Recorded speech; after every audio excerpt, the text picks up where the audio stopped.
नमस्कार, मैं हूं शशिकांत शुक्ला और बहुत दिनों के बाद आपका बहुत बहुत स्वागत है हमारे पूछता है इंडिया कार्यक्रम में।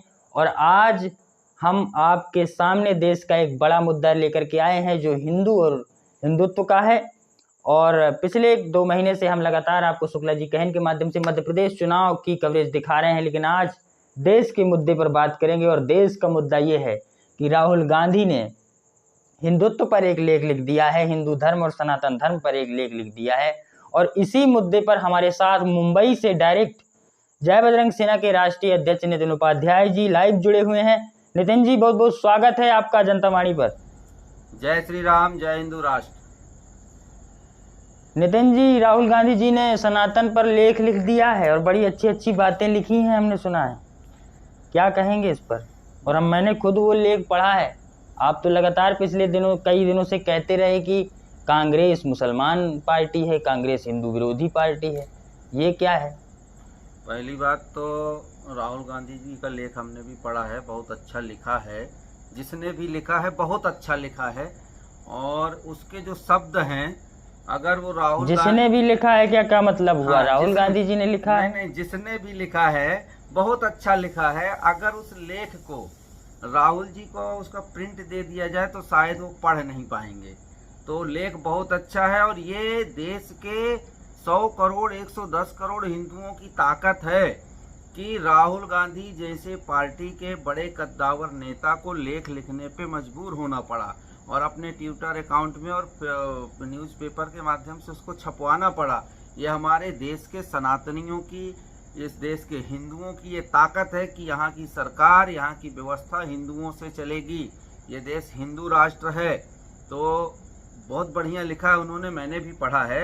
ये वही लेकिन समस्या इस बात की है कि ये वही राहुल गांधी हैं जिन्होंने अभी एक टीम बनाई है INDIA और उसमें 27-28 लोग एकत्रित हुए हैं देश की मौजूदा सरकार के विरोध में लड़ने के लिए, उसको उखाड़ फेंकने के लिए।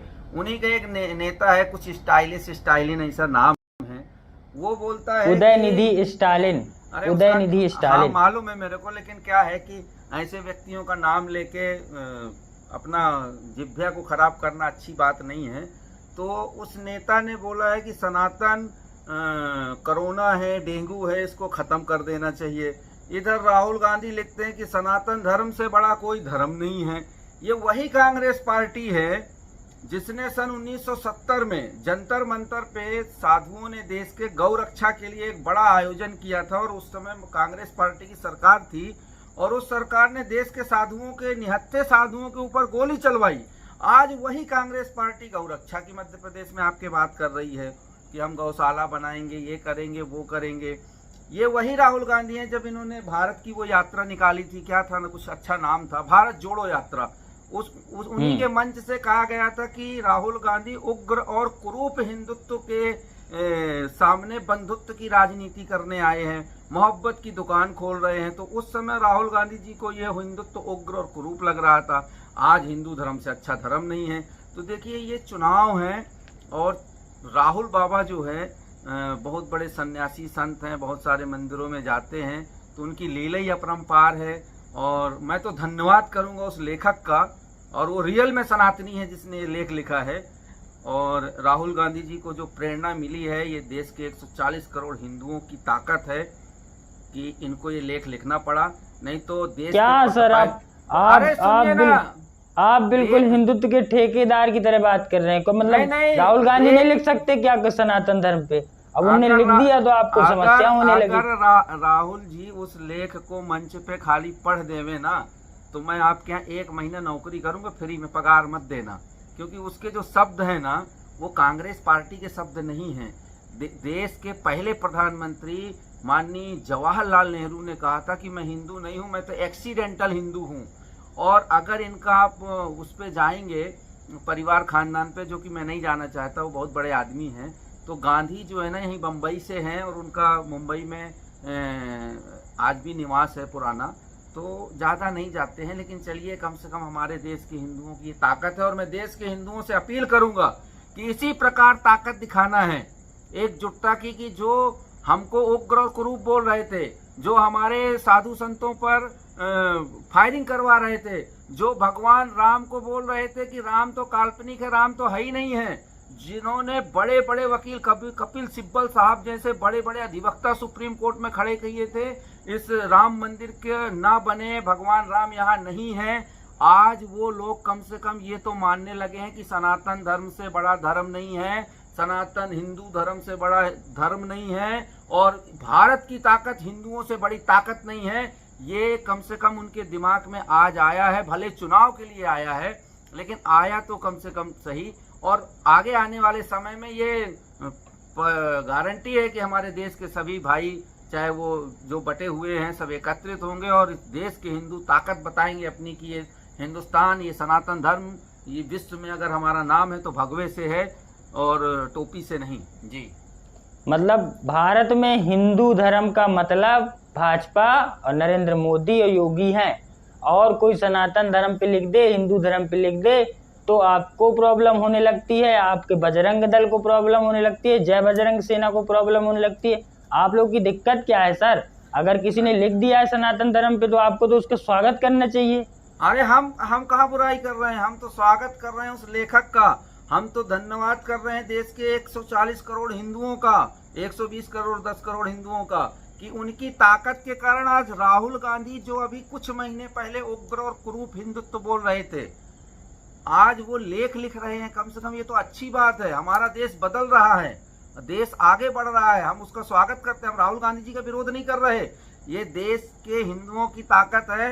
और अगर आपके शब्दों में कहें, क्योंकि आप तो हम पत्रकार हैं, राजनीति से हर चीज को जोड़ते हैं, लेकिन हम धर्म को राजनीति से नहीं जोड़ते, लेकिन ये एक चाय वाला और एक गाय वाले की ये ताकत है, और इस देश के हिंदुओं की ताकत है कि चाय वाले और गाय वाले को ऊपर उठा के बैठाया है और लगातार 2 बार चुनाव जिताया है। अगर कांग्रेस को भी चुनाव जीतना है तो हिंदुओं का सम्मान करना पड़ेगा, सनातन धर्म का सम्मान करना पड़ेगा, हमारे साधु संतों का सम्मान करना पड़ेगा, और इस देश को हिंदू राष्ट्र का जो हमारा अभियान चल रहा है उस पर भी उनको समर्थन करना पड़ेगा, तभी ये प्रधानमंत्री की कुर्सी तक पहुंच सकते हैं। वरना ये जो दशा इनकी आज है वो आगे भी रहेगी।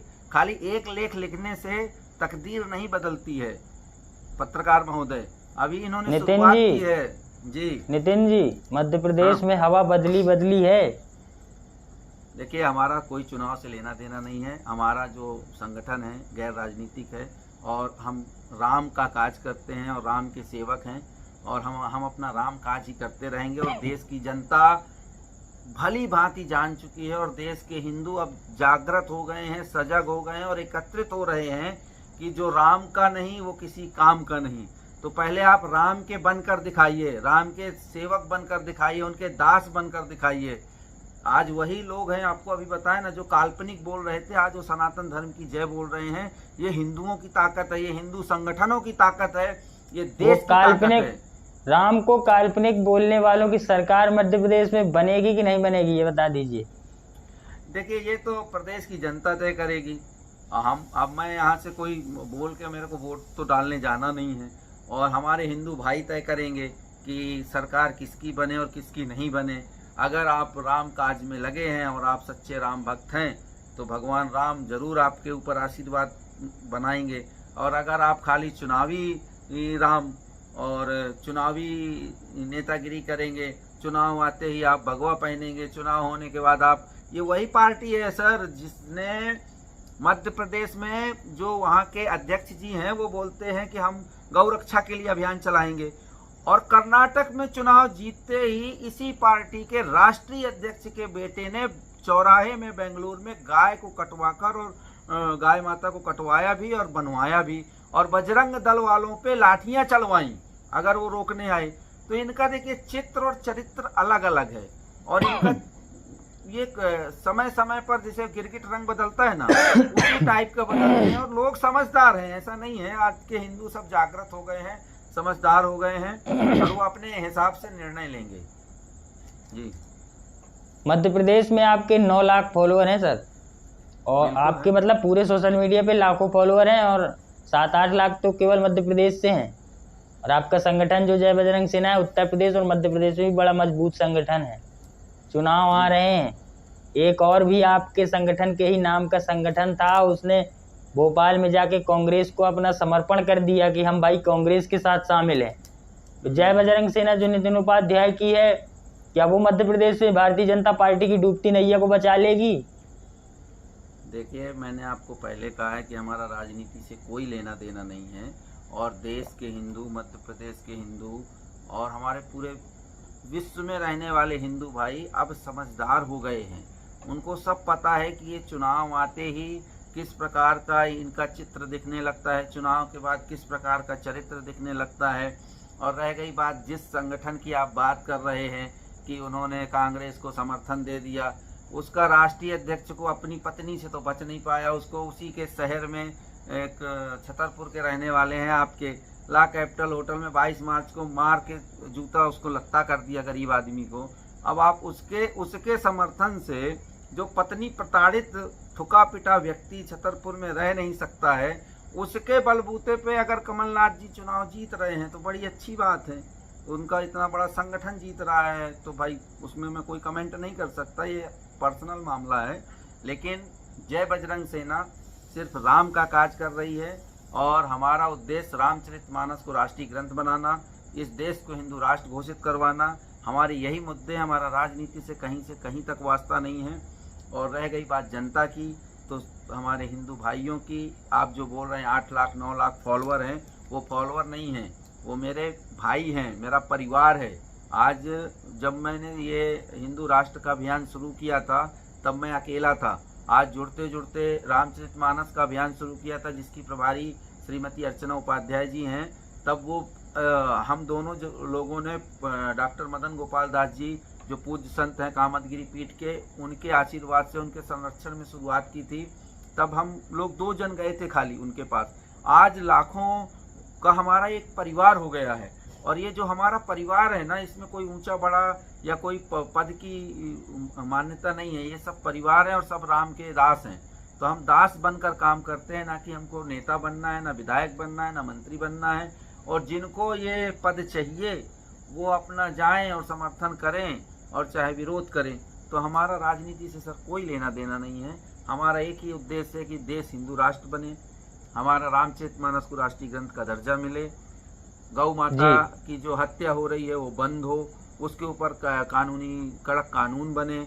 जो कांग्रेस पार्टी के अध्यक्ष का बेटा हो या कोई दूसरा व्यक्ति हो, अगर इस प्रकार का दुष्कर्म करते हुए मिलता है तो उसके ऊपर कार्रवाई होनी चाहिए। हमारे संगठन का उद्देश्य है कि जो आपने देखा होगा राजस्थान में, अभी आज तक ने खुलासा किया था कि राजस्थान में बेटियों को बेचा जा रहा है। एक तरफ सरकार 33% का आरक्षण दे रही है महिलाओं को, दूसरी तरफ बेटियों का सौदा हो रहा है, 2-2 लाख 3-3 लाख रुपए में बेच रहे हैं।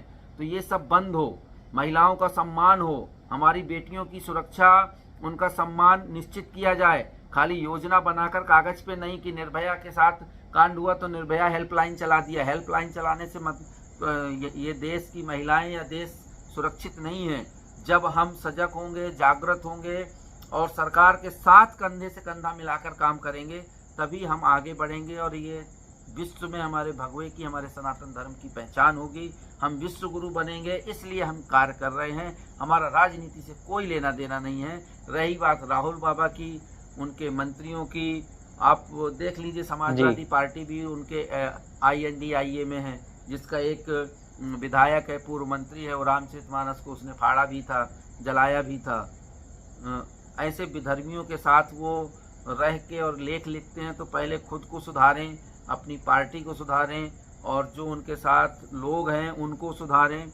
उसके बाद वो हिंदुओं के बीच में आएँ तो हमारा हिंदू समाज जरूर कुछ सोचेगा। फिलहाल तो आप बोलते हैं कि नैया डगमगा रही है, किसकी डूब रही है, किसकी उखड़ रही है, ये तो रिजल्ट बताएगा जब चुनाव के नतीजे आएंगे कि हिंदुओं ने किसको सपोर्ट किया। और आपको आपके चैनल के माध्यम से मैं बताना चाहता हूं कि अब इस देश में उसी की सरकार बनेगी जिसको हिंदू चाहेंगे, जिसको दूसरे चाहेंगे उसकी बिल्कुल नहीं बनेगी। ये गारंटी है, और इतना हमको कॉन्फिडेंस आया है कि जब एक अकेले व्यक्ति के साथ आज लाखों लोगों का मेरा परिवार है, तो सोचिए कि उनका तो खुद की पार्टी है, खुद का संगठन है, और आज देश के सभी संगठन सपोर्ट कर रहे हैं। भाई राम का काम करेंगे आप, आपने अच्छे काम किए हैं, और भव्य राम मंदिर बना रहे हैं, रामचरितमानस को राष्ट्रीय ग्रंथ भी घोषित करेंगे, अच्छे अच्छे काम भी किए हैं, ऐसा नहीं है। तो लोग काम देख के उनको समर्थन भी करेंगे, सपोर्ट भी करेंगे। जी नितिन जी, बहुत बहुत धन्यवाद हमारे साथ जुड़ने के लिए। जय श्री राम, जय हिंदू राष्ट्र। जी तो हमारे साथ मुंबई से जय बजरंग सेना के राष्ट्रीय अध्यक्ष नितिन उपाध्याय जी जुड़े हुए थे। राहुल गांधी ने सनातन धर्म पर एक लेख लिख दिया है, उसी पर आज का ये मुद्दा था। आप जनता वाणी के साथ जुड़े रहे, आप सभी का धन्यवाद। जनता वाणी देखते रहिए। नमस्कार, जय हिंद।